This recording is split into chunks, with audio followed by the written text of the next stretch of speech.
James Gunn's Superman is here, and to me, I think it was the perfect movie to start this whole thing off. The movie felt like it was just another day in the life of Superman, even with the revelation of his parents' message, but we're gonna get into that later, so stick around to the end of the video to hear my thoughts on that. The story was simple and fun, and it felt like a classic Justice League Saturday morning cartoon. I think James Gunn is setting this cinematic universe up for years of success if they continue with this model and style of movie. Ready? Let's do it, Cronkite. DC is very wacky, and they really leaned into it with this movie, just throwing us right into the action without feeling the need to explain everything. Lex Luthor can create a pocket dimension. Sure, why not? Mr. Terrific put nanotech tracking devices in all their blood. Bet. Makes sense. It's a superhero movie. None of this shit needs to be explained, and we definitely didn't need to see Superman's origin again. That was a good choice. Gunn respected his audience instead of wasting our time with bogging us down in the details of everything and with stuff that we've all seen before, and I'm glad for that. I think that it would have been a mistake to try and build the universe from the ground up again. We all know how Superman works, so instead of beating us over the head with everything, he decided to just throw us right into the middle of the action. Some people aren't gonna like that, but honestly, this was the most comic book-like movie we may have ever gotten. It felt like walking into a comic store and grabbing a random Superman issue off the shelf, or like turning into a random Justice League episode, and I think that is exactly what James Gunn was going for.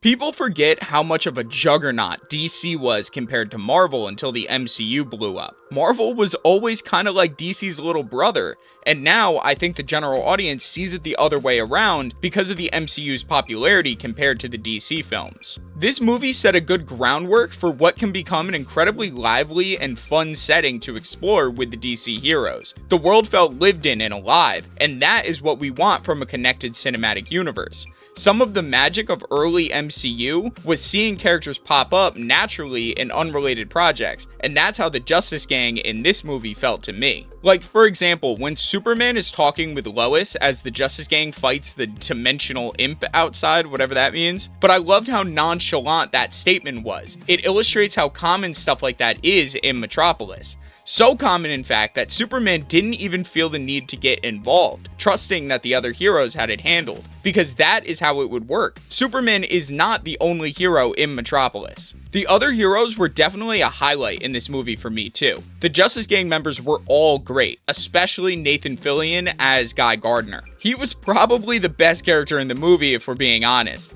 The look and feel of his powers were spot on. He made me extremely excited for the planned Lantern show, and to be honest, I was not looking forward to that show at all until I saw Superman. It should be great though, the cast is fantastic, so we'll just have to see. Mr. Terrific was another highlight of the movie. I loved when him and Lois arrived to the camp, and the soldiers said, "Oh, it's just the smart one," before getting absolutely packed up. This was a character that I wasn't really familiar with before this movie, and Gunn is the best at taking more obscure characters and bringing them into the limelight, so hopefully that trend continues in future movies. Hawkgirl was also really good, but I feel like she didn't get a lot of time to shine. She was the only one of the Justice Gang that we didn't really get any one-on-one time with. Hopefully in the future, they'll spend more time fleshing out her character because the actress is very charming. Honestly, the casting for the movie as a whole was impressive. Every actor and actress really embodied their characters perfectly, especially our two main guys, David Corenswet as Superman and Nicholas Hoult as Lex Luthor. Holt's Lex was perfect, just absolutely consumed with hate for Superman. I'm really glad they didn't kill him off because we need him to come back in future movies for sure. And Corenswet's Superman was great. I loved him trying to save everyone, even the small animals. Like, that is fucking Superman, and we haven't gotten this type of blue Boy Scout in a long time. One of my favorite lines in the film was when Mr. Terrific killed the kaiju, and Superman said they could have put it in like an intergalactic zoo or something, and Gardner had pretty much the same reaction as the audience, like, bro, what are you talking about? We also really didn't get to see much of Millie Alcock as Supergirl, but what we did see made me really excited for her movie. In case you didn't know, her story in the comics is pretty cool. She was 13 when Krypton was destroyed and was sent with Clark to protect him. She ran into some issues on her trip and got stuck in the Phantom Zone, and she didn't age for like years, while Clark arrived on Earth alone and grew up to be a man without her. Now she has to deal with the fact that her old life, all her friends and family are gone, and she failed to complete her parents' dying dying wish. I'm not sure what they're going to do with her story, but the bones are definitely there for sure. Her look was perfect, and her being more of a problem child could work really well with this golden retriever type Superman. Her going to the other planets to get drunk and party feels like it was pulled right out of Rick and Morty. I love it. One thing I'm glad was cleared up by the end of the movie is that Krypto is really her dog. I was confused why Superman almost wasn't claiming Krypto and was really annoyed with him the whole movie. He didn't even say good dog once, but it doesn't make sense because that wasn't even his dog. One thing that I didn't really love about the movie was the inclusion of Ultraman. They kind of wasted that really cool character way too early. He was almost like a mix between Ultraman and Bizarro, while simultaneously not being as interesting as either one. That was a pretty strange choice, but hopefully we can see both of those characters return as their traditional characters in future stories. I could see this Ultraman returning as Bizarro, honestly. Possibly he could have ended up in a messed up Bizarro universe after going through the black hole. I don't know. But Lex mentioned that he is dumb, but I also think that he's too strong to die. So he may return looking all messed up from the accident with a renewed hatred for both Superman and Lex Luthor. I think that would be a cool story. I also was a little let down with the Superman and Ultraman fight at the end. Especially since the city was evacuated, I really wanted to see Superman let loose. Maybe I'm too spoiled by Invincible seeing Superman fight, but Gunn did say that this Superman was not going to be a god like past iterations. He isn't an instant win button anymore. And he wanted the character to be a bit more grounded, but I still would have really liked to see him and his clone go crazy across the city. But the fact that this Superman isn't as powerful as other versions of the character means that they can lean even harder into his determination to help people. It's one thing to save everyone when you're a god.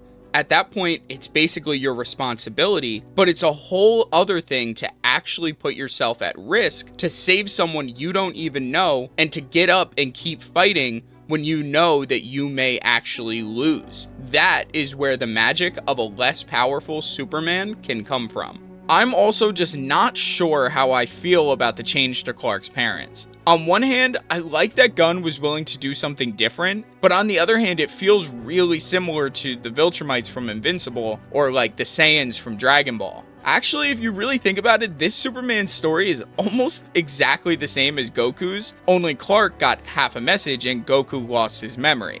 And it's funny because I usually am all about the evil Superman archetype and the super powerful conqueror race and these other things, but I really don't love it here, honestly. I still think that in the future, we might learn that Lex changed the message somehow, even though it was confirmed to be real. But it was almost all worth it for the scene at the end, where we see the Kents as his real parents, and how it doesn't matter what the message was. The Kents taught him what it meant to be human, and he isn't a Kryptonian now.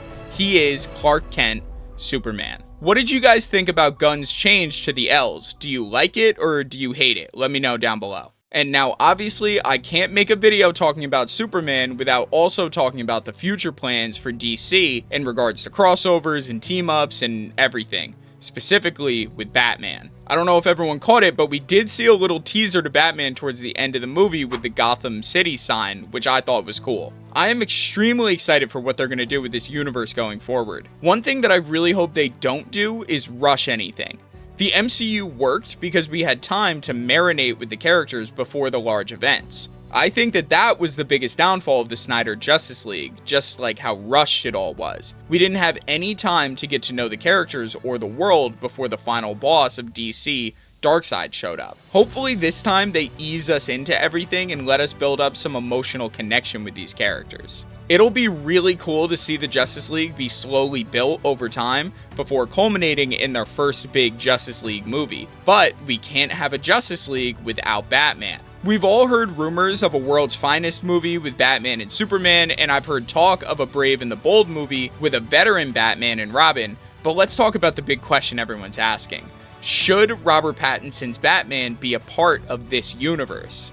Side note, since recording this, James Gunn actually came out and said that Pattinson will not be the Batman of the DC universe, which is a little sad, but it's fun to talk about, so I'm just going to leave this part in.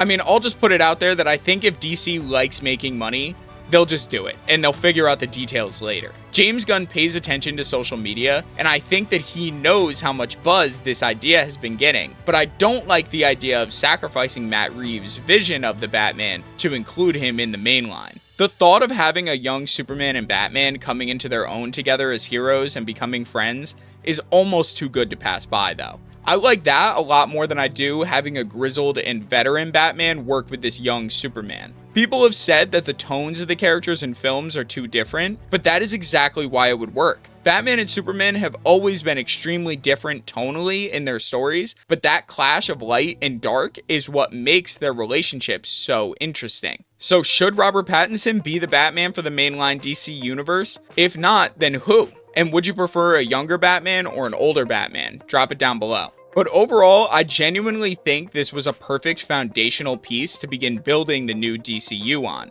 Gunn played it relatively safe, but after the disasters DC has had to deal with, this is exactly what they needed. Just a simple and fun movie that sets the standards for what we should expect from their movies going forward. It was well paced and well acted. You really couldn't ask for much more. This was just another day in the life for Clark Kent, and I for one am very excited to see where these stories take us. If you enjoyed the video, consider leaving a like and subscribing to the channel. Alright guys, peace.